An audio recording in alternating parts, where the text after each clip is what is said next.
ಕನ್ನಡ ತಾಯಿಗೆ ನೀ ಕೈಯ ಮುಗಿ. ನಮಸ್ಕಾರ, ಎಲ್ರಿಗೂ ಸ್ವಾಗತ ಮತ್ತೊಂದು ದೆವ್ವದ ಕಥೆಯೊಂದಿಗೆ. ಎಲ್ಲರೂ ಚೆನ್ನಾಗಿದ್ದೀರಾ ಅಂತ ಅಂದ್ಕೊಂಡಿದ್ದೀನಿ. ಈ ಒಂದು ಕಥೆನ ಪೂರ್ತಿಯಾಗಿ ಕೇಳಿ ಆಮೇಲೆ ನಿಮ್ಮ ಅನಿಸಿಕೆನ ತಿಳಿಸಿ. ಹಾಗೆ ಒಂದು ವಿಡಿಯೋಗೆ ಲೈಕ್ ಮಾಡ್ಕೊಳ್ಳಿ. ಇನ್ನು ನಮ್ಮ ಚಾನಲ್ನ ಸಬ್ಸ್ಕ್ರೈಬ್ ಆಗಿಲ್ಲ ಅಂತಂದರೆ ಈ ಕೂಡಲೇ ಸಬ್ಸ್ಕ್ರೈಬ್ ಕೂಡ ಮಾಡ್ಕೊಳ್ಳಿ. ಈ ಒಂದು ಕಥೆ ಆಗಿರೋದು ಬಂದ್ಬಿಟ್ಟು ತಮ್ಮನೇಲ್ ಮತ್ತು ಟೈಟಲ್ ನೋಡಿದ್ದೀರಾ ಅಂತಂದರೆ ಗೊತ್ತಾಗ್ಬಿಟ್ಟಿರುತ್ತೆ. ಈ ಒಂದು ಘಟನೆ ಆಗಿರೋದು ಬಂದ್ಬಿಟ್ಟು ಗದಗದ ಕಂಬಳಿಪುರ. ಈ ಒಂದು ಕಂಬಳಿಪುರ ಅಂತ ಊರಲ್ಲಿ ಆಗಿರುವಂತಹ ಒಂದು ಘಟನೆ. ಈ ಒಂದು ಘಟನೆನ ನಮಗೆ ತಿಳಿಸ್ಕೊಟ್ಟಿರೋರ ಹೆಸರು ಬಂದ್ಬಿಟ್ಟು ಕುಮಾರ್ ಅಂತ ಹೇಳಿ. ಇವರು ಮೂಲತಃ ಗದಗದವರೇನೆ.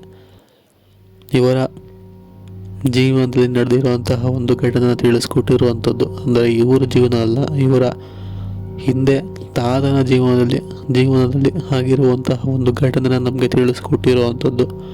ಅಂದರೆ ಈ ಒಂದು ಘಟನೆನ ಅವರು ತಾತ ಇವ್ರಿಗೆ ಹೇಳಿರುವಂಥದ್ದು. ಸೊ ಇವರು ನಮಗೆ ತಿಳಿಸ್ಕೊಟ್ಟಿರುವಂಥದ್ದು.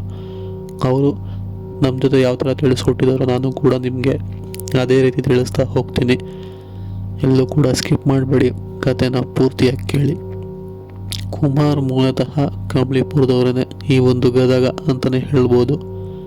ಈ ಹಿಂದೆ ಅವ್ರಿಗೆ ಇಂಥ ಯಾವುದೇ ತರಹದ ಘಟನೆ ಕೂಡ ಆಗಿಲ್ಲ, ಇನ್ನು ಮುಂದೆನೂ ಕೂಡ ಆಗೋದು ಬೇಡ. ಬಟ್ ಇವರ ತಾತ ಅವರ ಜೀವನದಲ್ಲಿ ನಡೆದಿರುವಂತಹ ಒಂದು ಘಟನೆ ತಿಳಿಸ್ಕೊಡ್ತಾರೆ. ಒಂದಂತ ಹೇಳೋಕ್ಕಾಗಲ್ಲ, ಸುಮಾರು ಸಲ ಈ ಒಂದು ಘಟನೆ ಕಾಣಿಸಿರುವಂಥದ್ದು. ಅಂದರೆ ಅವರ ತಾತ ಹಾಗೆ ಅವರ ಸ್ನೇಹಿತರು ಒಂದು ಸ್ವಲ್ಪ ಮಧ್ಯ ವಯಸ್ಕರಾಗಿದ್ದಾಗ ಆಗಿರುವಂತಹ ಕೆಲವೊಂದು ಘಟನೆಗಳು. ಅಂದರೆ ಅವ್ರ ತಾತನಿಗೆ ಇವರಪ್ಪ ಮತ್ತು 3 ಜನ ಮಕ್ಕಳು ಇರುವಂಥದ್ದು. ಅಂದರೆ ಈ ಒಂದು ಕುಮಾರ್ ಅವರ ತಂದೆ ಹಾಗೆ ಅವ್ರನ್ನ ಬಿಟ್ಟು ಇನ್ನೂ 3 ಜನ ಇರುವಂಥದ್ದು. ಒಟ್ಟು 4 ಜನ ಮಕ್ಕಳು ಅವರ ತಾತನಿಗೆ ಇರುವಂಥದ್ದು. ಸೊ ಹೀಗೆ ಅವರ ತಾತ ಮಧ್ಯ ವಯಸ್ಕರ ಆಗಿದ್ದಾರಾಗಿದ್ದ ಅವರ ಒಂದು ಕುಟುಂಬ ನೋಡ್ಕೊಳ್ಳೋ ಸಲುವಾಗಿ ಅವರೇ ದುಡ್ದು ತಂದು ಹಾಕಬೇಕಾಗಿತ್ತು. ಏನು ದುಡ್ಡು ತುಂಬಾ ಇರುವಂತಹ ಒಂದು ಫ್ಯಾಮಿಲಿ ಅಲ್ಲ. ಸೊ ಒಬ್ಬರ ಕೆಲಸ ಮಾಡಬೇಕು, ಅದನ್ನು 4 ಜನ ಕೂತು ತಿನ್ನಬೇಕು. ಸೊ ಈ ಥರ ಒಂದು ಪರಿಸ್ಥಿತಿಯಲ್ಲೇ ಅವ್ರ ತಾತ ಕೆಲಸ ಮಾಡ್ತಿರ್ತಾರೆ. ಹೀಗೆ ಕೆಲಸ ಮಾಡೋ ಜಾಗದಲ್ಲಿ ತುಂಬ ಜನ ಫ್ರೆಂಡ್ಸ್ ಅವ್ರಿಗೆ ಪರಿಚಯ ಆಗ್ತಾರೆ. ಅಂದರೆ ಅವ್ರ ತಾತನಿಗೆ ಸರಿ ಅಂತ ಹೇಳಿ ಒಂದು ಜಾಗದಲ್ಲಿ ಕೆಲಸಕ್ಕೆ ಹೋಗ್ತಾನೆ ಇರ್ತಾರೆ. ಅಂದರೆ ಆ ಒಂದು ಕೆಲಸ ಒಂದು ಫ್ಯಾಕ್ಟ್ರಿ ಅಂತ ಹೇಳಿರುವಂಥದ್ದು. ಸೊ ಆ ಒಂದು ಫ್ಯಾಕ್ಟ್ರಿಗೆ ಹೋಗ್ತಿರುವಂಥದ್ದು. ಹೀಗೆ ಒಂದು ಸಮಯ ಇವರ ತಾತ ಮತ್ತು ಇನ್ನೋರ್ವ ಸ್ನೇಹಿತ ಇವರಿಬ್ಬರಿಗೆ ಮಾತ್ರ ಫ್ಯಾಕ್ಟ್ರಿಯಲ್ಲಿ ನೈಟ್ ಶಿಫ್ಟ್ ಹಾಕ್ಕೊಡ್ತಾರೆ. ಅಂದರೆ ಇಷ್ಟು ದಿವಸ ಇವರೆಲ್ಲ ಕೂಡ ಡೇ ಶಿಫ್ಟ್ಗೆ ಹೋಗ್ತಿರುವಂಥದ್ದು. ಸೊ ಇವಾಗ ಅವ್ರ ತಾತನಿಗೆ ಮತ್ತೊಬ್ಬ ಸ್ನೇಹಿತ, ಅಂದರೆ ಅವ್ರ ತಾತನ ಮತ್ತೋರ್ವ ಸ್ನೇಹಿತನಿಗೆ ನೈಟ್ ಶಿಫ್ಟ್ ಹಾಕ್ತಾರೆ.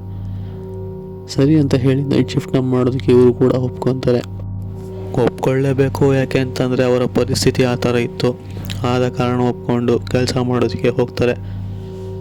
ಹೀಗೆ ಕೆಲಸ ಮಾಡ್ತಾ ಅವ್ರ ಸ್ನೇಹಿತ ಮತ್ತು ಇವರಿಬ್ಬರು ಕೂಡ, ಅಂದರೆ ಇವ್ರ ತಾತ ಇಬ್ಬರು ಕೂಡ ಆಚೆ ಹೋಗಿ ಮತ್ತೆ ವಾಪಸ್ ಬರೋಣ ಅಂತ ಹೇಳಿ ಅವರಿಬ್ಬರು ಕೂಡ ಆಚೆ ಬರ್ತಾರೆ. ಆಚೆ ಬಂದಾಗ ಅಲ್ಲಿ ಸೆಕ್ಯೂರಿಟಿ ಗಾರ್ಡ್ ಇರೋದಿಲ್ಲ. ಸೊ ಇದನ್ನು ಗಮನಿಸಂತ ಅವರು ಸ್ವಲ್ಪ ವಿಚಿತ್ರ ಅನಿಸುತ್ತೆ.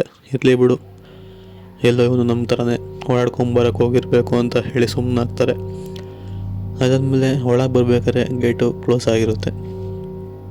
ಇಲ್ಲಿ ಸೆಕ್ಯೂರಿಟಿ ಗಾರ್ಡ್ ಬೇರೆ ಇಲ್ಲ, ನೈಟ್ ಶಿಫ್ಟ್ ಬೇರೆ ಹೇಳ್ಬಿಟ್ಟು ಹೋಗಿದ್ದಾರೆ. ಇಲ್ಲಿ ನೋಡಿದ್ರೆ ಗೇಟ್ ಮುಚ್ಚಿದೆ. ನೀವೆಲ್ಲ ಏನು ಗುರು ಅಂತ ಹೇಳಿ ಅಲ್ಲಿ ಜೋರಾಗಿ ಹೋಗೋದಕ್ಕೆ ಶುರು ಮಾಡ್ತಾರೆ ಸೆಕ್ಯೂರಿಟಿ ಗಾರ್ಡ್ನ ಕರೆಯೋದಕ್ಕೆ. ಬಟ್ ಅಲ್ಲಿ ಯಾವುದೇ ತರಹದ ಸೆಕ್ಯೂರಿಟಿ ಗಾರ್ಡ್ ಬರೋದಿಲ್ಲ.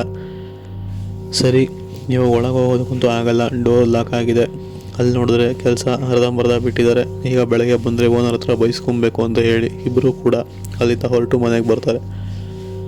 ಮನೆಗೆ ಬಂದು ಬೆಳಗ್ಗೆ ಎದ್ದು ಹೋಗಿ ಇಲ್ಲಿ ನೈಟ್ ಶಿಫ್ಟ್ಗಿದ್ದಂತಹ ಸೆಕ್ಯೂರಿಟಿ ಗಾರ್ಡ್ ಎಲ್ಲಿ ಅಂತ ಹೇಳಿ ಡೇ ಶಿಫ್ಟಲ್ಲಿರುವಂಥ ಸೆಕ್ಯೂರಿಟಿ ಗಾರ್ಡ್ನ ಕೇಳ್ತಾರೆ ಅವ್ರ ತಾತ. ಸೊ ಆವಾಗ ಅವ್ರು ಹೇಳೋವಂಥದ್ದು, ನೈಟ್ ಶಿಫ್ಟ್ಗೆ ಇಲ್ಲಿ ಯಾವುದೇ ತರಹದ ಒಂದು ಸೆಕ್ಯೂರಿಟಿ ಗಾರ್ಡ್ ಇರಲಿಲ್ಲ.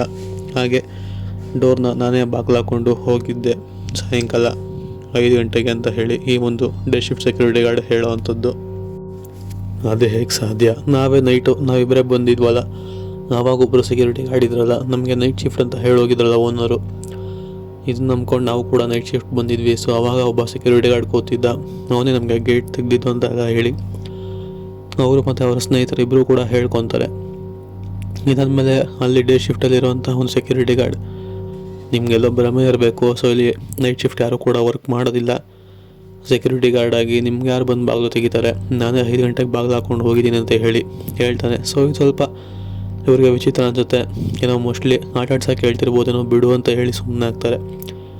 ಸರಿ, ಮತ್ತೊಂದು ದಿವಸ ಹೇಳಿ ಮತ್ತೆ ಅವ್ರಿಗೆ ನೈಟ್ ಶಿಫ್ಟ್ ಹಾಕ್ಕೊಡ್ತಾರೆ. ಸೊ ಅವತ್ತಿನ ದಿನ ಓನರ್ ಹತ್ರ ಕೂಡ ಹೋಗಿ ಮಾತಾಡ್ತಾರೆ. ನೈಟ್ ಶಿಫ್ಟ್ಗೆ ಯಾವುದೇ ಸೆಕ್ಯೂರಿಟಿ ಗಾರ್ಡ್ ಕೆಲಸ ಮಾಡಲ್ಲ, ನಾವಿಬ್ಬರು ಹೇಗೆ ಬರೋದು ಅಂತ ಹೇಳಿ ಕೇಳ್ತಾರೆ.